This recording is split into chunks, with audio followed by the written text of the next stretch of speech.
मंगलहारी द्रव्य औषध शिरते अजिर बिहारी। श्री रामचरितमानस पंचम सोपान सुंदरकांड।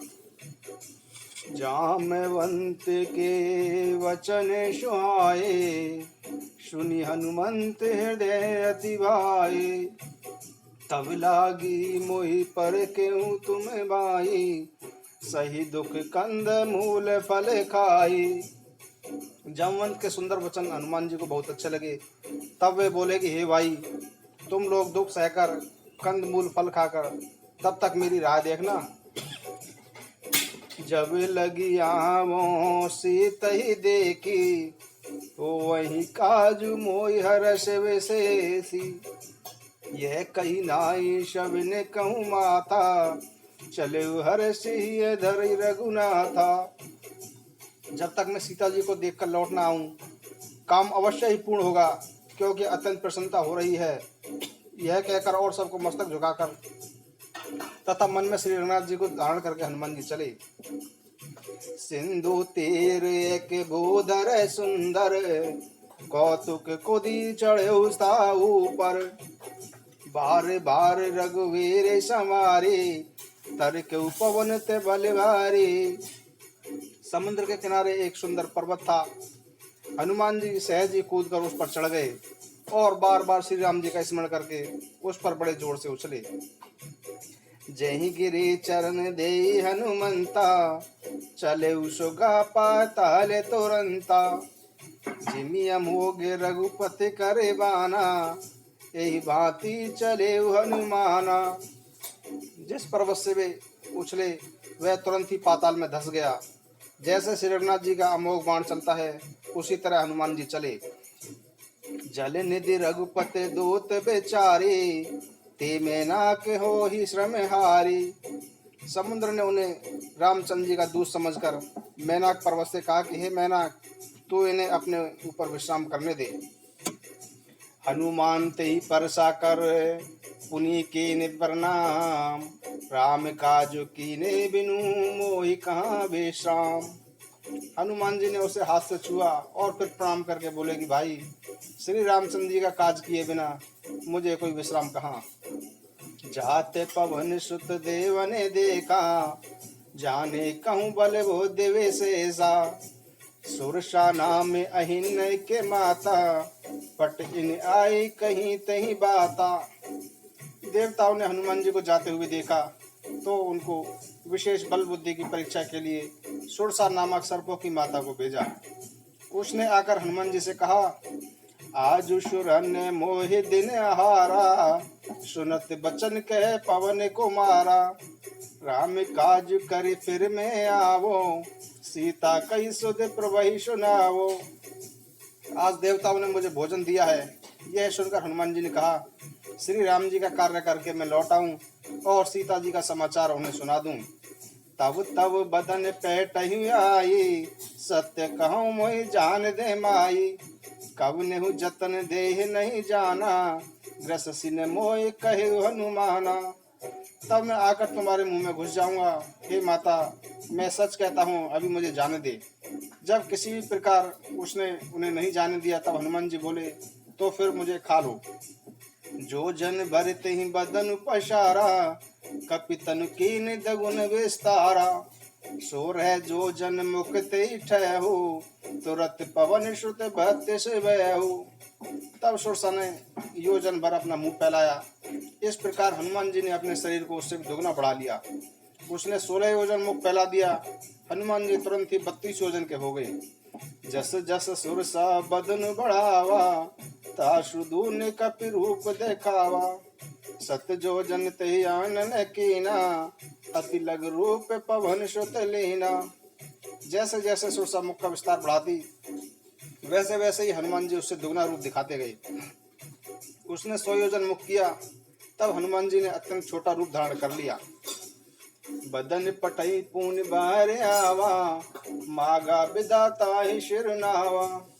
मोहि शरण जेहि लागे पठावा, बुद्धि बल मर्मु तोर में पावा। और वे उसके मुख में घुसकर तुरंत ही बाहर निकल आए और सिर झुकाकर उससे विदा मांगने लगे। तब सुरसा ने कहा कि मैंने तुम्हारी बुद्धि बल का भेद पा लिया है, देवताओं ने मुझे इसलिए भेजा था।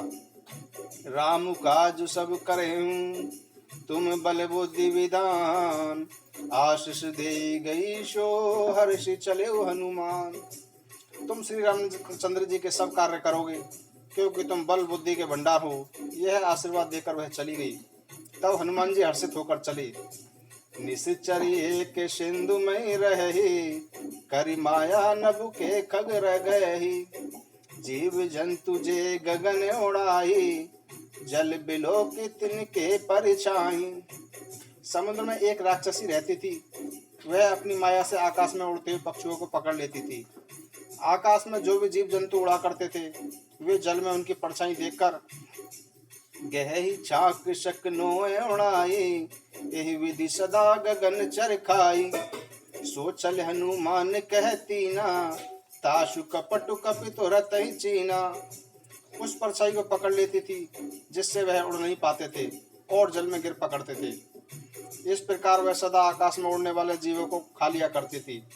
उसने वही चल हनुमान जी से भी किया। हनुमान जी ने तुरंत ही उसका कपट पहचान लिया।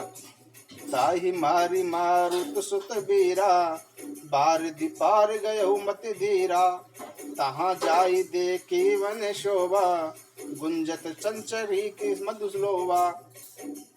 पवन पुत्र धीर बुद्धि वीर हनुमान जी को उसको मारकर समुद्र के पार गए और वहां जाकर उन्होंने वन की शोभा देखी। मधु के लोभ से भ्रमर गुंजार कर रहे थे। नाना तरु फल फूल सुहाए, खग मग्र बंद देखी मन भाए, शैल विशाल देखिए के आगे, तापर दाई चढ़ वह त्यागे। अनेकों प्रकार के वृक्ष फल फूल से शोभित थे। पक्षी और पशुओं के समूह को देखकर तो वे बहुत ही प्रसन्न हुए। शाम ने एक विशाल पर्वत देखकर हनुमान जी भय त्याग कर दौड़कर उस पर जा चढ़े। उमान कछु कपि के अधिकाई, प्रभु प्रताप जो काल ही खाई, गिरि पर चढ़ लंका तही देखे, कहीं न जाए अति दुर्गम शेषी। पार्वती शिव जी से कहते हैं, पार्वती से शिव जी कहते हैं, इसमें वानर हनुमान की बड़ाई नहीं है, यह तो प्रभु का प्रताप है जो काल को भी खा जाता है। पर्वत पर चढ़कर उन्होंने लंका में देखा, इतना बड़ा किला था कि कुछ कहा नहीं जाता। अति उत्तंग जल निधि चहु पाशा, कनक कोट करे परम प्रकाशा। वह अत्यंत ऊंचा था, उसके चारों ओर समुद्र था, सोने की चार दीवारी प्रकाशित हो रही थी। कनक कोट विचित्र मणि, कृत सुंदर त्यागना, चौहट हट शुभट विति चारु पूर्व विधि बना।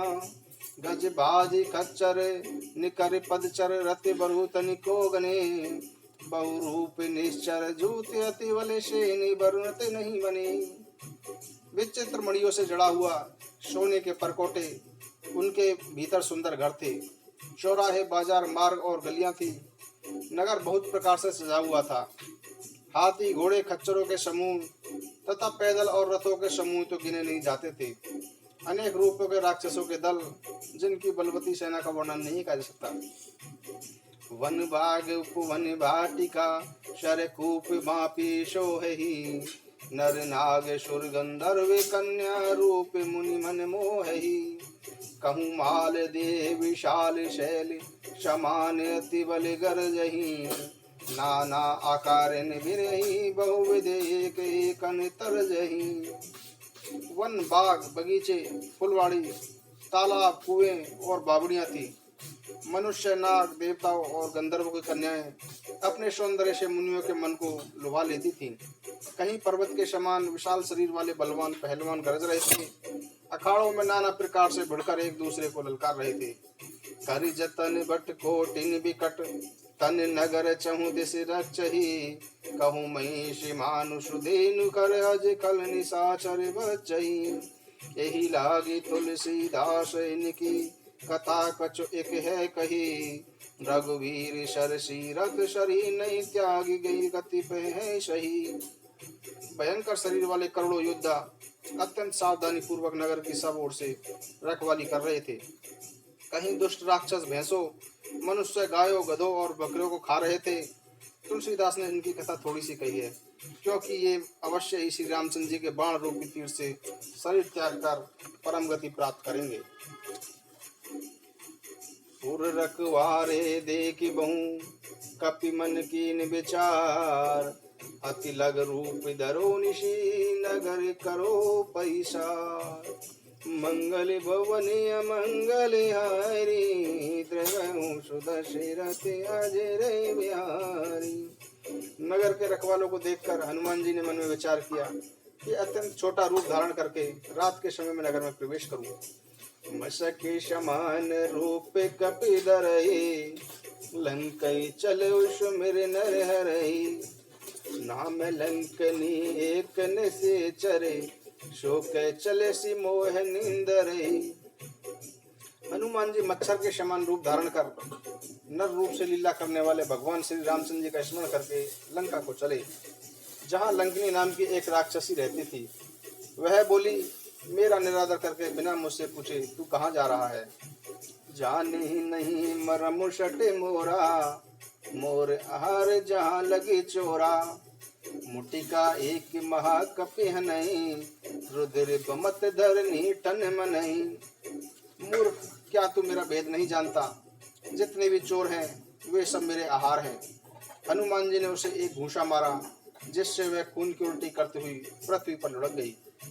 पुनि संभारी उठे शोलंका, जोरी पानी कर बिनय शंका। जब रामनी ब्रह्म वर दीना, चलत बिरंच कहा मोहि चीना। फिर लंकनी अपने को संभाल कर उठी और डर के मारे हाथ जोड़कर विनती करके कहने लगी। वह बोली, जब रावण को ब्रह्मा जी ने वर दिया था तो उन्होंने मुझे राक्षसों के विनाश की पहचान भी बता दी कि विकल हो सीते कपि के मारे, तब जाने सुनिश्चर संगारे। तात मोर अति पुण्य बहुता, देखऊ नैन राम कर दूता। जब तू किसी बंदर के मारने से व्याकुल हो जाए, तब तू राक्षसों का संहार हुआ समझ लेना। हे तात, मेरे बड़े पुण्य है जो मैं आज श्री रामचंद्र जी के दूत को नेत्रों से देख रही हूँ। तात स्वर्ग अपवर्ग सुख, धरई तुलाय के अंग। तूल न ताही शकल मिली, जो सुख लवे सतसंग। हे तात, स्वर्ग और मोक्ष के सब सुखों के तराजू के एक पलड़े में रखा जाए तो वे सब मिलकर भी उस सुख के बराबर नहीं हो सकते जो क्षण मात्र के सत्संग से होता है। प्रभसी नगर की जय सब काजा, हृदय राखी कौशलपुर राजा। गरल सुधारि पुकरहि मिताई, गोपद सिंधु अनल शीतलाई। अयोध्या के राजा श्री राम जी को हृदय में धारण करके नगर में प्रवेश कर सब काम कीजिए, क्योंकि उसके लिए विष अमृत के समान हो जाता है। शत्रु मित्रता करने लगते हैं, समुद्र गाय के खुर के बराबर हो जाता है तथा अग्नि शीतल हो जाती है। मंगल भवनी मंगल हारी, द्रवहु सुदशरथ अजर बिहारी। मंगल भवनी मंगल हारी, द्रवहु सुदशरथ